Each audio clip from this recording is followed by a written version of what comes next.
apprendre comment on fait pour calculer l'aire d'un prisme.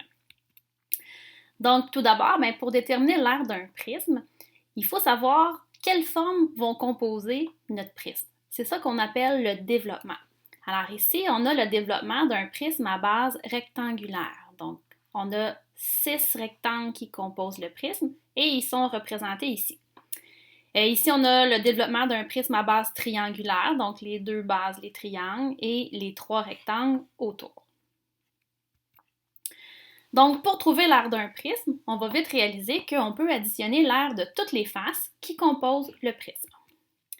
Évidemment, les faces peuvent représenter n'importe lesquelles des formes qu'on a déjà apprises dans des chapitres précédents. Donc, il va falloir réutiliser toutes les formules qu'on a apprises pour les figures planes. Par exemple, si on voulait avoir l'aire totale de ce cube, donc le cube est composé de 6 carrés. Donc, on a appris comment trouver l'aire d'un carré, donc c'est côté exposant 2. Alors, je vais faire 6 fois côté exposant 2. Comme chaque côté mesure 6,25, donc je vais faire 6,25 au carré fois 6, qui va nous donner 234,38 cm² dans cet exemple-ci. Dans le deuxième exemple, je vais trouver l'aire totale du prisme à base triangulaire ici. Donc, si on regarde, j'ai 2 triangles, donc un sur le dessus, un en dessous, et j'ai 3 rectangles autour, donc qui vont former mon prisme à base triangulaire. Alors, si je veux trouver l'aire totale, donc je vais commencer par trouver l'aire des 2 triangles. Donc, l'aire d'un triangle, c'est base fois hauteur divisé par 2. Donc, on ferait 11 fois 15 divisé par 2. Ensuite de ça, comme le triangle est isocèle, j'ai 2 rectangles qui vont avoir les mêmes mesures. Donc, j'ai 2 rectangles qui mesurent 16 par 31. Et j'ai un rectangle qui mesure 11 par 31. Donc, si je calcule l'aire des rectangles, l'aire du triangle, et ensuite que j'additionne tout ça, donc j'obtiens 1498 mm². Maintenant, trouve l'aire totale de ce prisme à base octogonale. Alors là, ça serait peut-être un petit moment, si vous voulez, de faire pause sur la vidéo, si vous voulez essayer de le trouver par vous-même. Moi, je vais continuer les explications par la suite. Donc, si je veux trouver l'aire totale du prisme à base octogonale, mais je me rends compte qu'il y a 2 octogones, un devant, un derrière, et comme il y a 8 côtés, donc j'ai 8 rectangles tout autour de mon octogone. Alors, si je veux trouver l'aire totale du prisme, je vais additionner l'aire des 2 octogones et l'aire des 8 rectangles. Donc, je vais avoir, pour trouver l'aire des octogones, donc on avait dit que c'était can divisé par 2. Donc, j'ai la mesure de chaque côté, 0,9, l'apothème 1,1 et 8 le nombre de côtés. Et ensuite de ça, mes rectangles, chacun des rectangles va mesurer 4,2 par 0,9. Et j'en ai 8 comme ça. Alors, si j'additionne le tout, on arrive à 38,16 cm². On va se rendre compte que on peut travailler d'une autre façon aussi pour déterminer l'aire des prismes. Fait que juste avant, on va déterminer 2 choses. Donc, qu'est-ce que c'est l'aire des bases et l'aire latérale? Donc, chaque prisme est toujours composé de 2 bases. Donc, peu importe le prisme, il y a toujours 2 bases isométriques. Et comment on fait pour reconnaître les bases? Ce sont les faces qui sont parallèles du prisme. Si un prisme contient plus qu'une paire de faces parallèles, donc par exemple les prismes à base rectangulaire, on peut choisir les bases qu'on veut. Donc, souvent, on va avoir tendance à choisir les bases qui vont être parallèles au sol. L'aire latérale, maintenant, c'est l'aire de la partie qui est autour, donc tout ce qui n'est pas les bases. Donc, c'est la somme de toutes les faces, sauf les 2 bases. Par exemple, ici, j'ai un prisme droit à base triangulaire. Pourquoi je dis que c'est les triangles qui sont les bases? Parce que ce sont les 2 faces qui sont parallèles, une en face de l'autre. Et après ça, les faces latérales, ce sont les 3 rectangles autour. Même chose ici pour mon prisme à base pentagonale. Les 2 faces parallèles, ce sont les pentagones. Et ensuite, j'ai les 5 rectangles autour qui forment les faces latérales. Donc, on veut trouver l'aire latérale de ce prisme-là. Donc, Julie dit qu'il est possible de déterminer l'aire latérale de ce prisme en multipliant le périmètre de la base par la hauteur du prisme. Sandrine, elle, dit que pour trouver l'aire latérale du prisme, il faut additionner l'aire des 4 rectangles qui composent les faces latérales du prisme. Donc, qui a raison? Alors, je vous invite à mettre sur pause pour essayer de déterminer qui a raison entre Julie et Sandrine. Et ensuite, continuez la vidéo pour voir si vous aviez bien réussi.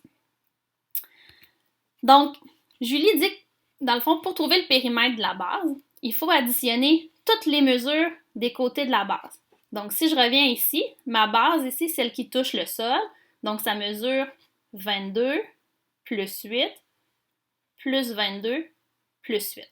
Donc, ça, c'est le périmètre de la base. Et la hauteur, c'est 13. Donc, 22 plus 8 plus 22 plus 8, ça fait 60. Et ensuite, si on multiplie le périmètre par la hauteur, donc par 13, ça fait 780 cm². Sandrine, elle procède par les rectangles. Donc, l'aire latérale, c'est les 4 rectangles autour de la boîte. Donc, l'aire d'un rectangle, c'est base fois hauteur. Alors, si je reviens, le rectangle de devant mesure 22 par 13.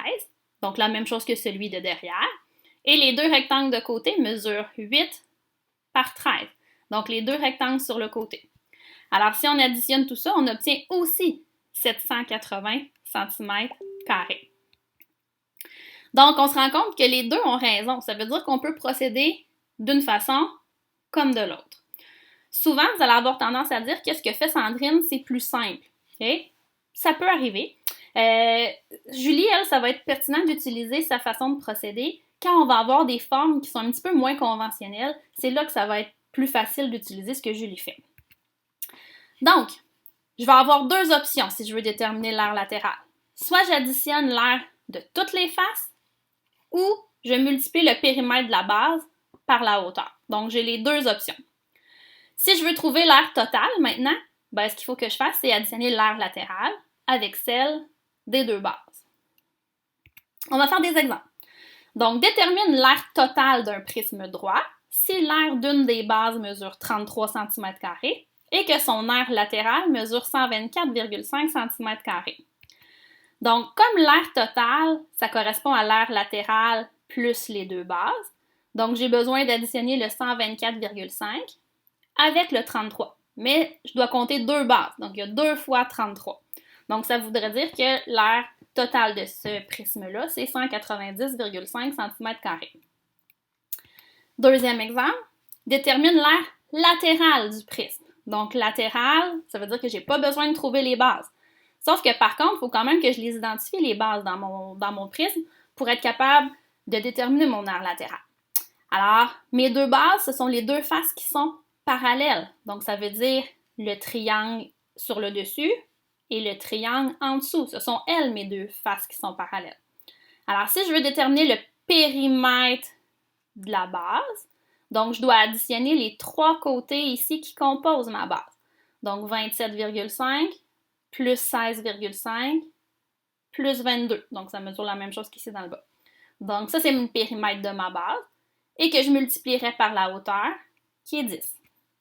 Donc, j'additionne les 3 pour le périmètre, je multiplie par 10, qui me donnerait 660 m².